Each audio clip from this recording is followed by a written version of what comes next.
Brought to you by Infinix.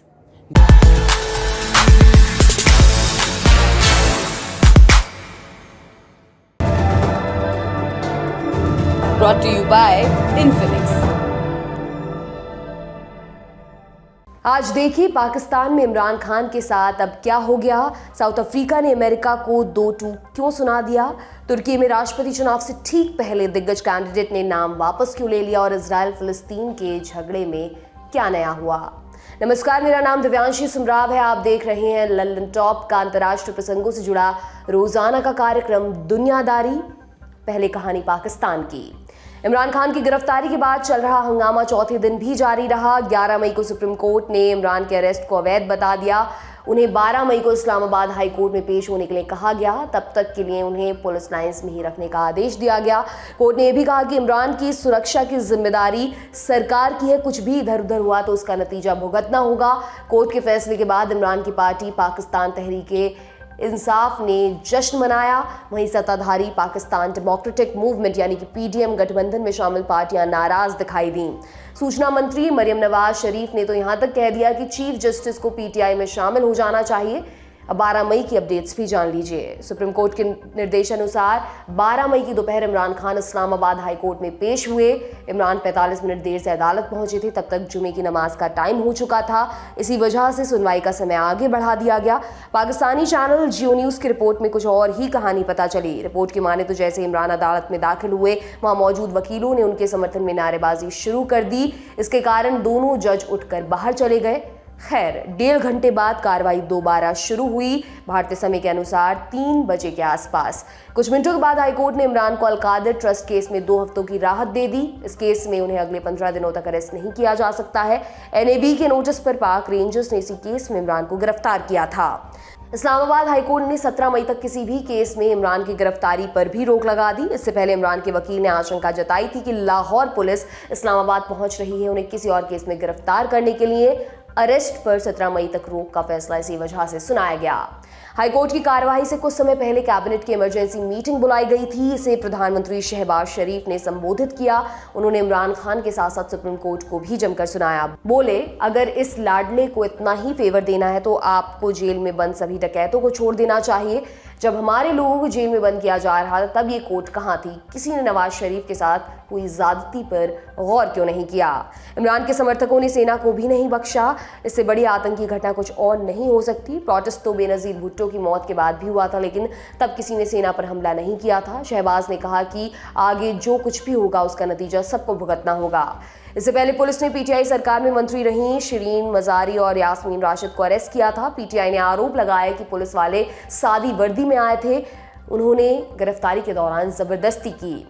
Imran को मिली राहत के बाद पाकिस्तान में हिंसा थमने की उम्मीद जगी है। हालांकि जिस तरह से सरकार बयान दे रही है वो किसी बड़े फैसले का संकेत दे रहा है। बयान ये कि पूरे मुल्क में आपातकाल और पीटीआई पर पूर्ण प्रतिबंध लगाने की संभावना से इनकार नहीं किया जा सकता, यानी अभी कुछ भी तय नहीं है। और यही अनिश्चितता मौजूदा समय में पाकिस्तान की नियति का अभिन्न हिस्सा बन गई है।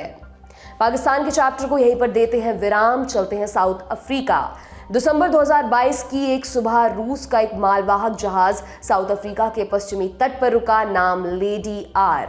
2 दिनों के बाद जहाज अपने रास्ते वापस लौट गया। 5 महीनों तक कोई हलचल नहीं हुई। माना गया कि वो एक नॉर्मल जहाज था। ऐसे हजारों जहाज आते जाते रहते हैं, वो भी सामान लेने आया, लेकर चला गया। ये धारणा मई 2023 में पूरी तरह से पलट गई है। दरअसल 11 मई को साउथ अफ्रीका में अमेरिका के राजदूत रुबेन ब्रिगेटी ने एक प्रेस कॉन्फ्रेंस की। कहा कि लेडी आर में हथियारों का जखीरा भरकर रूस को भेजा गया। इनका इस्तेमाल यूक्रेन वॉर में हुआ है, इसे बर्दाश्त नहीं किया जाएगा। साउथ अफ्रीका सरकार इस आरोप पर भड़क गई। बोली, सबूत है तो कागज दिखाइए, वरना उलझुल बातें ना करिए। इस हंगामे के बीच साउथ अफ्रीका ने एक जांच कमेटी भी बना दी है। ये कमेटी पता लगाए कि रूस को हथियार कौन सप्लाई कर रहा है। अब आपके मन में एक जरूरी सवाल उठ रहा होगा, साउथ अफ्रीका और रूस दोनों ही संप्रभु देश हैं। अगर उनके बीच हथियारों का सौदा हो भी रहा है तो इससे अमेरिका को क्या आपत्ति है? अमेरिका की आपत्ति का बड़ा कारण रूस यूक्रेन युद्ध है। इस युद्ध में वो यूक्रेन के साथ खड़ा है। सबसे बड़े मददगार के तौर पर उसने 4 लाख करोड़ रुपए से अधिक की मदद दी है। अमेरिका इस युद्ध में रूस को हारते हुए देखना चाहता है। इसके पीछे उसके अपने हित छिपे हैं, इसलिए वो दूसरे देशों को रूस की तरफ जाने से रोकने की कोशिश करता है। उसका जोर दबाव बनाने पर रहता है। उसकी कोशिशें काफी हद तक सफल भी हुई हैं, मगर अफ्रीकी महाद्वीप का एक बड़ा हिस्सा इससे इत्तेफाक नहीं रखता। इसकी झलक यूएन में रूस के खिलाफ हुई वोटिंग में भी दिखी है। अधिकतर मौकों पर अफ्रीकी देशों ने वोटिंग में एब्सेंट रहने की पॉलिसी अपनाई है। एक समय तक इसकी कल्पना नहीं की जा सकती थी, तब इस इलाके पर अमेरिका का एक अधिकार हुआ करता था। इसके लिए उसने साम दाम दंड भेद हर तरीका अपनाया। कहीं पर क्रूर तानाशाहों को शह देकर तो कहीं पर अपनी मर्जी की सरकार बनवाकर उसने अपना वर्चस्व बनाए रखा। साउथ अफ्रीका में उसने रंगभेदी सरकार को समर्थन दिया। कोल्ड वॉर के दौर में उसने सोवियत संघ को रोकने के लिए उनका साथ दिया। 1960 और 70 के दशक में यूएन में साउथ अफ्रीका की रंगभेदी नीतियों के खिलाफ लाए गए प्रस्तावों पर भरपूर वीटो किया। अब ये भी जान लेते हैं कि साउथ अफ्रीका की रंगभेद की नीति क्या है। इसको अंग्रेजी में अपार्थाइड पॉलिसी भी कहते हैं। इसका शाब्दिक अर्थ होता है विभाजन। साउथ अफ्रीका में इसका इस्तेमाल नस्ल के आधार पर लोगों को बांटने के लिए किया गया था। इसे national party of south Africa की सरकार ने 1948 में लागू किया था। इसके जरिए सरकार व्हाइट सुप्रीमेसी को बचाकर रखना चाहती थी। व्हाइट सुप्रीमेसी के समर्थक मानते हैं कि गोरी चमड़ी वाले लोग बाकियों से श्रेष्ठ हैं। संसाधनों पर पहला हक उनका है, बाकी लोग दोयम दर्जे के होते हैं। ईश्वर ने उन्हें हमारी सेवा के लिए भेजा है। साउथ अफ्रीका में गोरे लोग अल्पसंख्यक थे, मगर शासन व्यवस्था उनके कंट्रोल में थी। 1950 तक उन्होंने गोरे और अश्वेतों के बीच शादी पर बैन लगा दिया था। 80% से अधिक जमीनों को गोरे लोगों के लिए आरक्षित कर दिया गया। अश्वेतों को सुदूर बस्ती में रहने पर मजबूर किया गया। 1961 से 1994 के बीच लगभग 35 लाख अश्वेत लोगों को उनके घरों से निकाल दिया गया। फिर उनकी जमीन को औने पौने दामों में बेच दिया गया। सरकार का आतंक यहीं तक सीमित नहीं था। गोरे लोगों के मोहल्लों में जाने के लिए अश्वेतों को स्पेशल परमिट लेना पड़ता था। उनके अस्पताल, स्कूल, एम्बुलेंस, पब्लिक ट्रांसपोर्ट सब अलग थे। उन्हें सरकार में भी जगह नहीं दी जाती थी। पूरी दुनिया को इस घटिया नीति का पता था, मगर कोई खुलकर इसका विरोध नहीं कर रहा था। उस दौर में अमेरिका सुपर पावर था। उसके दबाव से बहुत कुछ बदल सकता था, मगर उसने भी अपने हित को सबसे आगे रखा। जब तक उसकी नींद खुली तब तक साउथ अफ्रीका के स्थानीय लोगों का आंदोलन सफल हो चुका था। कई जानकार ये भी मानते हैं कि अमेरिका ने बदलती हवा को पहचान कर अपनी नीति बदली और तब उसने रंगभेदी सरकार पर आर्थिक प्रतिबंध शुरू किए। साउथ अफ्रीका के अंदर जो आंदोलन चल रहा था उसको अफ्रीकन नेशनल कांग्रेस लीड कर रही थी। ये पार्टी 1912 में बनी थी। 1950 के दशक में एक नौजवान ने एएनसी का रुतबा अचानक से बढ़ा दिया। उसका नाम था नेल्सन मंडेला। उन्होंने सरकार के खिलाफ प्रोटेस्ट में बढ़ चढ़कर हिस्सा लिया।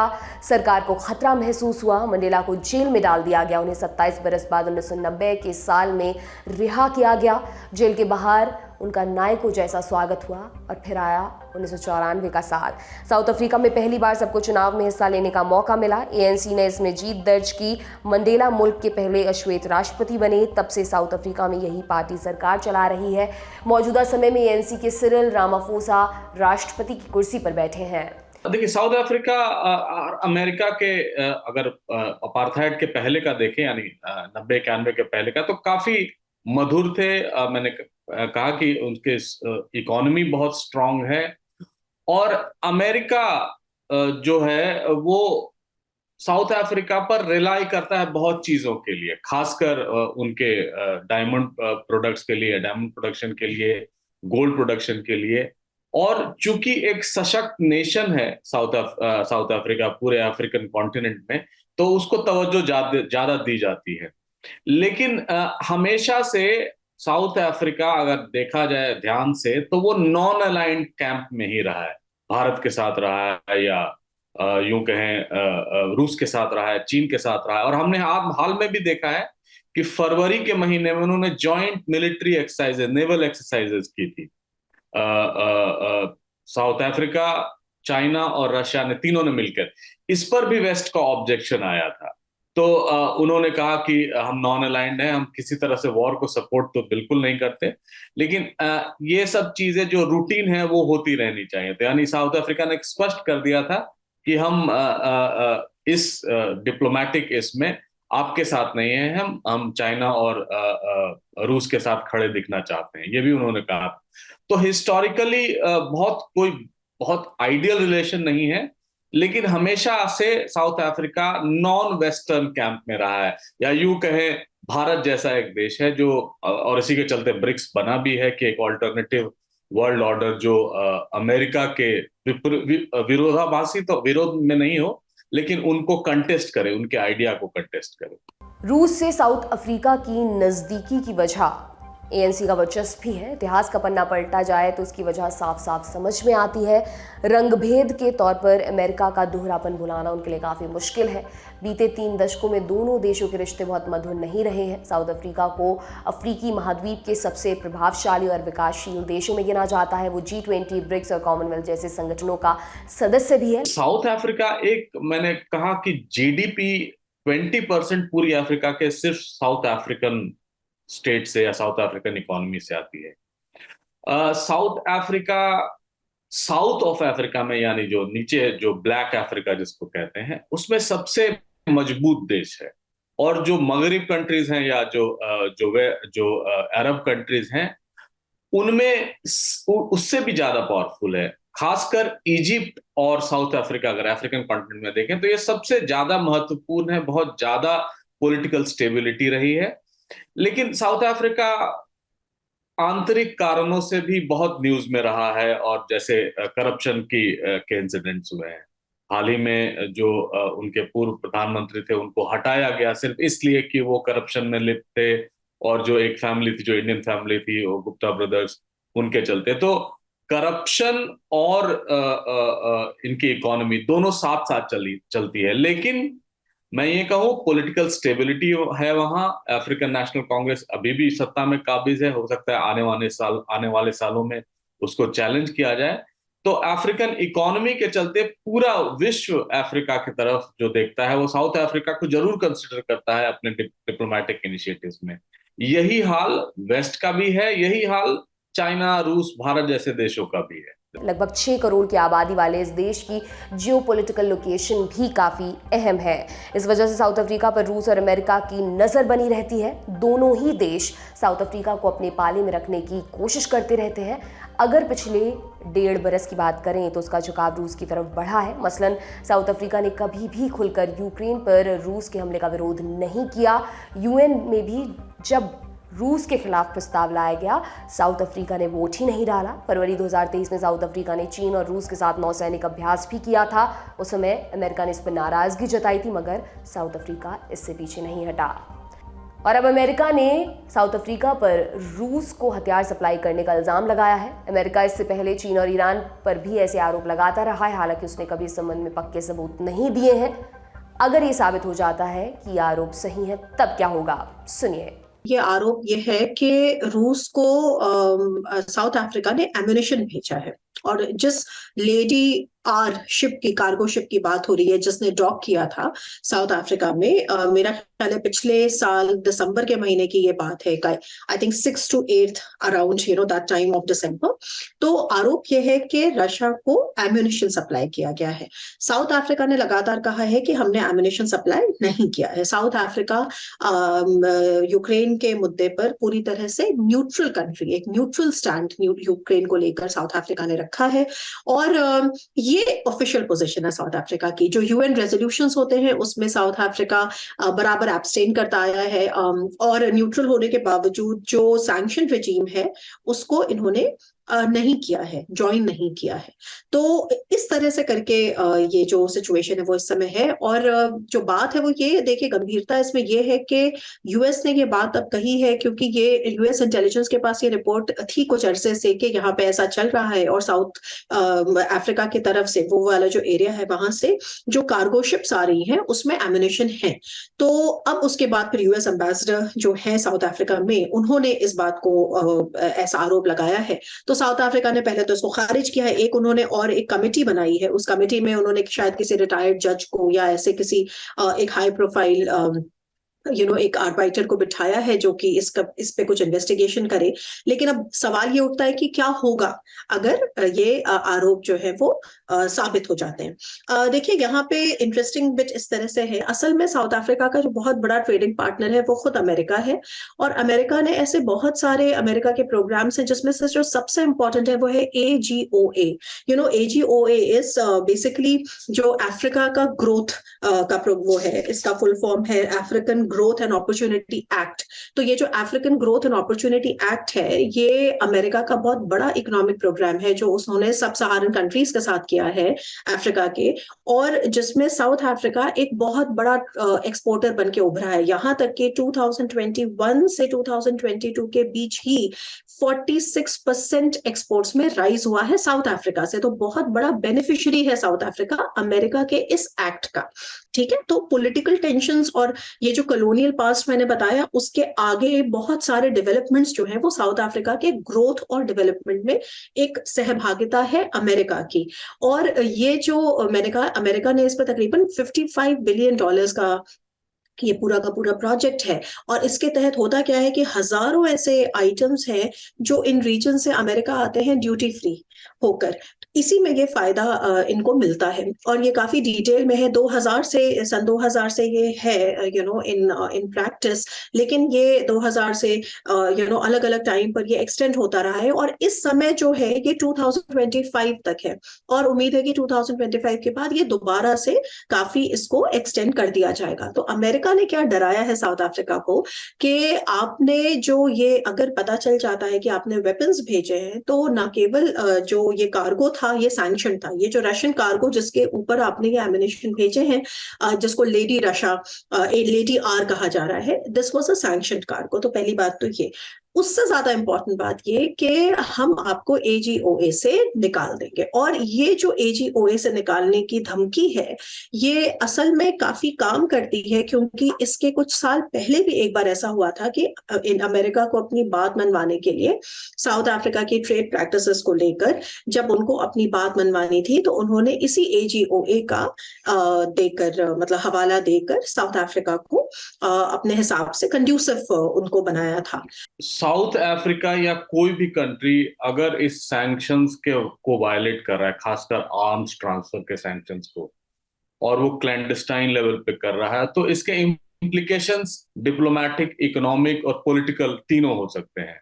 आपको याद होगा इजिप्ट में भी के जो पेंटागन पेपर्स लीक हुए थे, उसमें ये देखा गया था कि इजिप्ट ने भी ऐसा कुछ करने की कोशिश की थी, तो इसकी भनक वेस्ट को लग गई या डिप्लोमेटिक कम्युनिटी को लग गई वेस्ट के, तो उन्होंने बंद कर दिया। अगर अफ्रीका ने ऐसा किया है तो जाहिर है इसके सीवियर इम्प्लीकेशंस होंगे, न कि सिर्फ अफ्रीका पे बट अफ्रीकन ट्रेड पे। और खासकर अफ्रीका एक सिग्नेटरी है अमेरिका के साथ, जिसमें अफ्रीकन गुड्स मेरा कहने मतलब पूरे साउथ अफ्रीका ही नहीं, पूरे अफ्रीका के गुड्स के कस्टम्स टैरिफ नहीं लिए जाते हैं जो वहां गुड्स प्रोड्यूस हो, खासकर गारमेंट्स या वैसे कंज्यूमर प्रोडक्ट्स।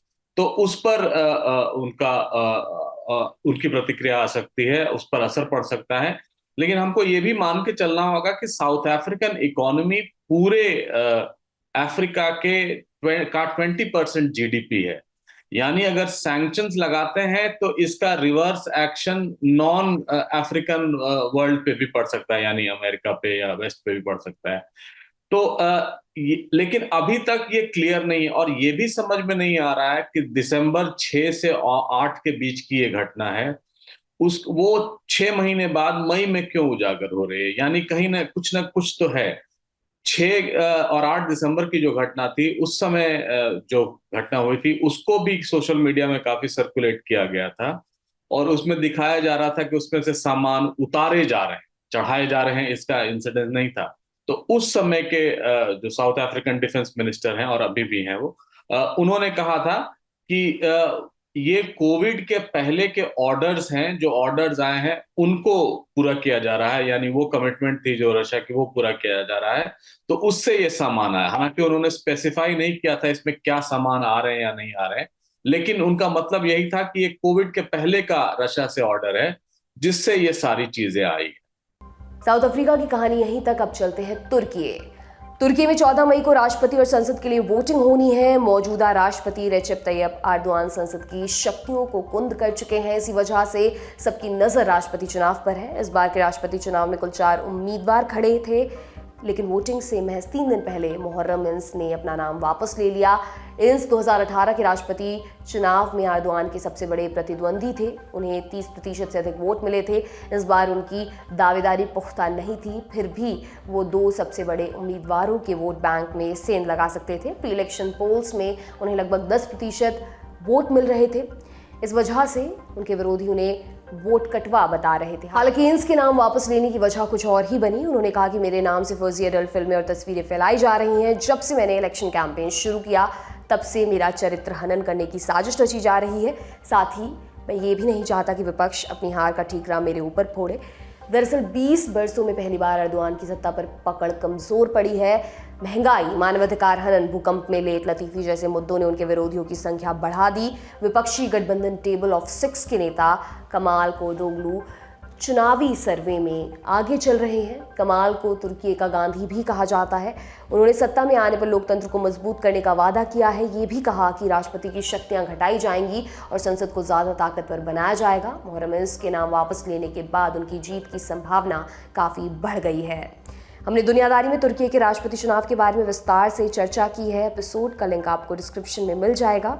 ये था हमारा बड़ी खबर सेगमेंट। अब सुर्खियों की बारी। आज की हमारी पहली सुर्खी गाजा से है, जहां इस समय इजराइल का हमला चल रहा है।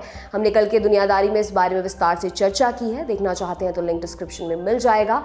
आज हम गाजा से आए अपडेट्स जानेंगे। इजराइल के हमले में अब तक 29 फिलिस्तीनियों की मौत हो चुकी है। गाजा की तरफ से दागे गए रॉकेट से तेल अवीव में एक व्यक्ति मारा गया। अमेरिका ने अभी तक स्पष्ट रूप से संघर्ष विराम की पहल नहीं की है। हालांकि अमेरिकी विदेश विभाग के प्रवक्ता वेदांत पटेल ने मारे गए लोगों पर दुख व्यक्त किया है। इजराइल ने गाजा के साथ क्रॉसिंग बंद कर दी है। इस वजह से गाजा तक मेडिकल और दूसरी जरूरत के सामानों की आपूर्ति नहीं हो पा रही है। यूरोपियन यूनियन ने तत्काल संघर्ष विराम की अपील की है। ईयू ने कहा दोनों तरफ से जारी हमलों को रोकें और अंतर्राष्ट्रीय कानूनों का सम्मान करें। हमास ने कहा कि गाजा पट्टी में युद्ध विराम तभी हो सकता है जब इजराइल वहां हमले बंद कर देगा। हमास के एक मेंबर ने अल जजीरा से बात करते हुए कहा कि हमसे युद्ध विराम की मांग क्यों की जा रही है, कोई इजराइल के अत्याचार को खत्म करने के लिए क्यों नहीं कहता। जिसने ये आक्रामकता शुरू की है उन्हें उनके अपराधों का नतीजा भुगतना होगा। सवाल ये नहीं होना चाहिए कि फिलिस्तीनियों को क्या करना होगा, बल्कि असल सवाल तो ये होना चाहिए कि इंटरनेशनल कम्युनिटी क्या कर रही है। इजराइल के हमलों से अब तक पीआईजी के कुल 5 कमांडरों की मौत हो चुकी है। हालिया हमले में पीआईजी के आर्म्ड विंग का कमांडर अहमद अबू दक्का मारा गया है। इस वीडियो की शूटिंग के समय भी दोनों तरफ से हमले चल रहे थे। जेरूसलम पोस्ट की रिपोर्ट के मुताबिक वेस्ट बैंक और साउथ इजराइल के कई हिस्सों में एयर रेड के सायरन लगातार बज रहे हैं। इस मामले पर हमारी नजर बनी रहेगी। आप बने रहिए लल्लन टॉप के साथ। आज की दुनियादारी में दोस्तों इतना ही। अब अगले हफ्ते आपसे मुलाकात होगी। देश दुनिया की बाकी हलचलों के लिए बने रहिए दी लल्लन टॉप के साथ। शुक्रिया। शुभ रात्रि।